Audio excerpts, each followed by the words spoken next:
Кошки. МЧС мне отказали. УВД отказали. Ну давай, А ребята вот пошли. давай. А ребята пошли, боже мой. Ассаламу алейкум, мои родные братья и сестры, с вами Костолом. В этом ролике можно увидеть, как один из курьеров забирается на дерево, а коллега страхует его снизу. Таджикский курьер смог добраться до кошки и вернуть ее владельце целой и невредимой.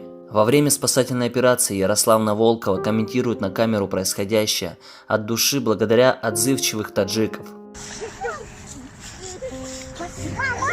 Боже мой, боже мой, боже мой, боже мой, иди, я тебя обниму. Боже мой, иди сюда. О, боже мой. Ты молодец, боже мой, обнимай. Боже мой. 2 часа мы пытались спасти кошку.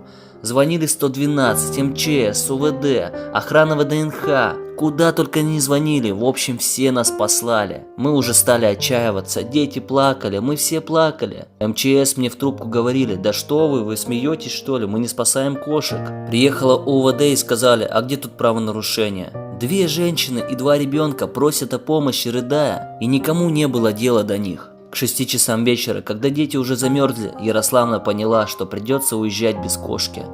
В это время женщина увидела 2 курьеров в форме Диверли Клаб. Я не понимаю, как я с ними заговорила. Помню, что сказала: там кошка, она высоко, что же нам делать? И тут парень говорит: я достану. Для меня в тот момент весь мир замолчал. Смотрю на него: как солнце, ты же не сможешь, как ты ее достанешь, она же находится высоко. А он говорит: покажи где, я достану. Я не поверила в свое счастье, когда он это сделал. Все ходили мимо, понимаете, ребят? Все россияне ходили мимо. Даже спецслужбы не хотели помогать. А парень из Таджикистана, который бегает по квартирам, раздает картошку фри, оказался с